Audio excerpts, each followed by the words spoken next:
Today we're looking at this 65-inch QLED TV powered by Tizen for under £400. The brand is TeeView and the model number is TeeView65QQT-UK.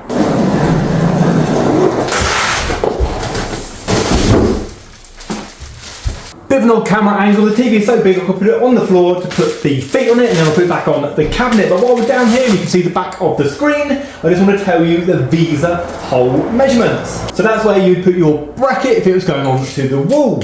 So left to right you're looking 400 and top to bottom you're looking 300. So that's millimeters. So if you're putting it on the wall, make sure that your bracket can do 400 by 300. Also, other things to see whilst we're on the back. The plug is hardwired rather than the plug-in cables. Underneath, you've got your RJ45 socket, you've got your optical, 3 phonos, your aerial input, 3 HDMIs.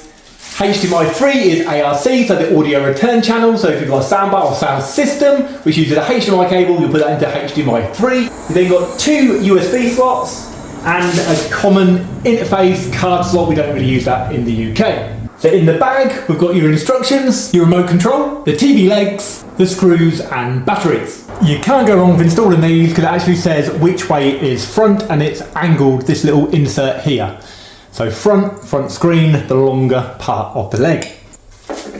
And now on, and just so you know the measurements, you're looking at 270 mils from front to back, and at the furthest point they span 124 centimeters. The full width of the TV, 144.5 centimeters, and the total height, including the legs, is 88 centimeters. So if we just have a quick look at the remote control, if you're familiar with a Samsung remote, you can see it's exactly the same, however it doesn't say Samsung at the bottom. So now I'll get it plugged in and turn it on. So while it's loading up, I'm just going to take some of this packing off. So I've just removed all the tape. Now let's remove the screen.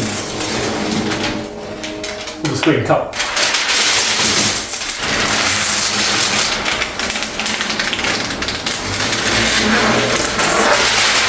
So let's start.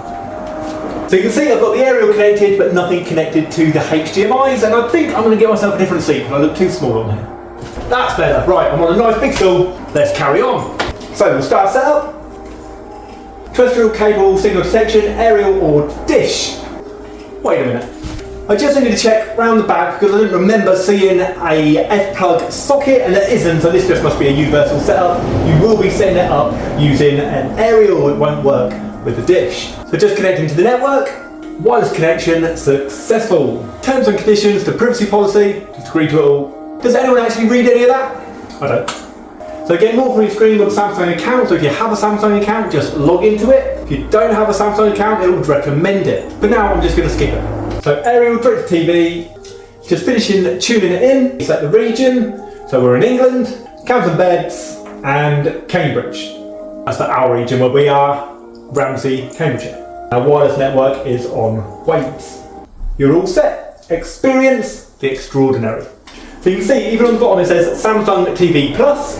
Right, so if you go to the TV guide, that is your on-screen display. So you can see your numbers down here, what channel that is. The green line is showing you the exact time now.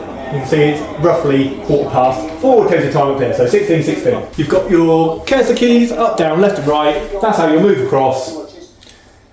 So, pretty standard. So you wanted to watch Tipping Point, press the middle button, and that will go to the big screen. So now I'm just going to go to 103, so the same channel but in high definition. What?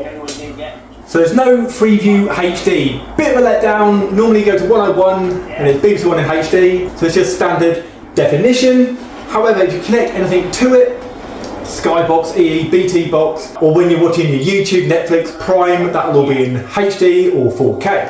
So you just saw me say that this doesn't have Freeview HD, however it actually does. When I tuned it in, it didn't tune it in. I was thinking about it last night because I've already edited this video together and it was going to go live tonight at 7 o'clock, and I contacted the guys who make TeeView and said, why doesn't it have Freeview HD? They said it does. I literally checked my aerial signal, retuned it and it came in. I have no idea why it wasn't there. Most likely I had something going wrong with the aerial. It's all working fine now. And to prove it, 101 is BBC One in HD, and the picture is really good. Just how you would expect a HD picture to be. So we've got 101, we've got 102. If we go to the guide, you can see it's here. So 1, 2, 3, 4, 5. If I keep scrolling down, these are all the HD ones. So then you've got BBC 4, BBC 3, all in HD. You also have these extra channels, have a look. So from channel 4001, this is all using the internet, not the aerial. You've got Entertainment Hub, then we've got Baywatch, Red Bull, Euronews, Comedy. There's loads of extra channels that you actually get through the internet, through the smart side of the TV. 4158, 8 out of 10 cats. 4142, Diary of a CEO, probably the best podcast that there is. So there we go. Don't listen to me from yesterday, listen to me from today. It does have Freeview HD. So I'm just about to go into the settings to change the picture. So it always comes up like this in standard setting. If you like a bright picture, I mean it's quite bright, you can put it to dynamic. Now in dynamic mode, it will increase power consumption. That's absolutely fine. Don't worry about it, it's not going to cost you that much. Get you a nice bright picture. Not good for every room, but say you've got lots of bright light in that room, you'll need to put it to a dynamic to make it that much brighter. If you're in quite a dark room, the standard one will be fine. So expert settings, you can then change the brightness, contrast, sharpness and colour, just however you like it. Generally I leave that as is. Apply pitch settings to all sources, so that means the Freeview plus the HDMI sources. The sound, I'm not really going to change any of the settings on there. Broadcasting is just a bit if you wanted to retune. So in the general tab you've got accessibility, so voice guide settings, audio description, subtitles.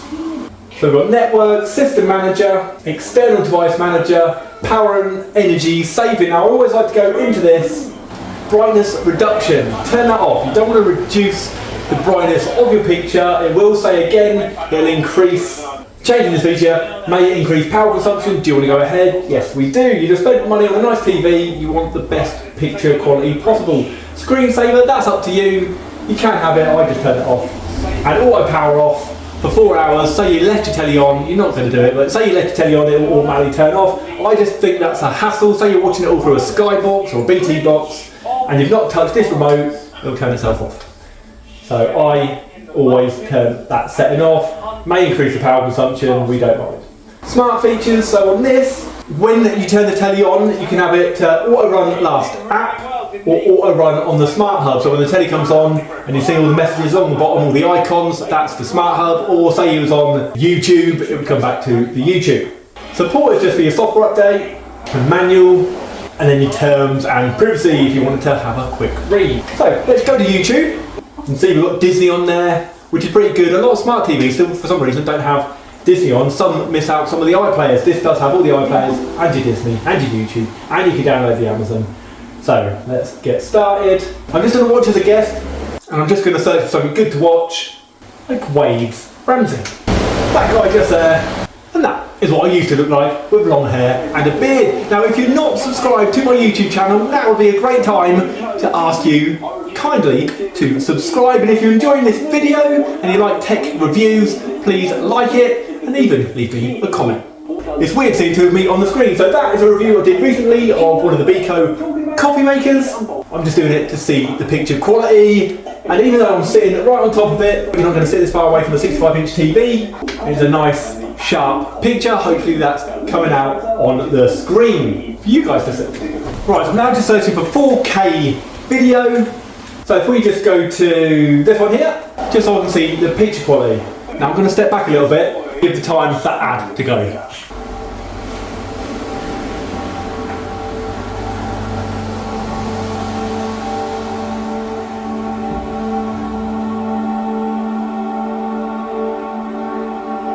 So again, hopefully that's showing up on your screen, but that is looking super sharp, real good colours.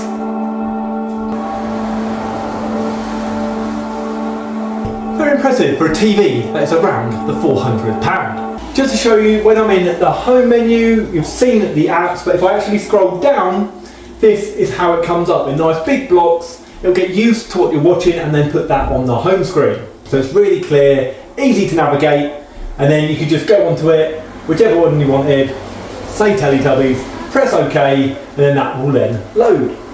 This is from the iPlayer. Most likely you'll have to sign in to watch it. Let's find out. BBC iPlayer.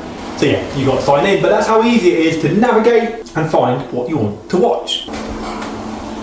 So if you're after a nice big screen TV and you don't want to spend a lot of money, this TV will be perfect for you. The stylish looking TV, very thin bezel around the top and side. You've got your 3 HDMI connections with the ARC for your audio and a great smart operating system from Tizen. I'm also having to end this video a little bit different now because I had my ending planned out and I said that it's a really good TV, the colours are good, the smart side of the TV is really good, but I said the downside is it doesn't have Freeview HD. It does have Freeview HD, it has everything you'd expect.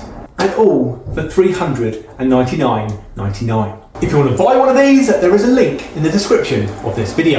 Now if there's anything I haven't covered or there's just a question you want to answer me, please put it in the comments and I'll get back to you as soon as possible. If you want to watch another video from me, I'll put it on a link somewhere up there.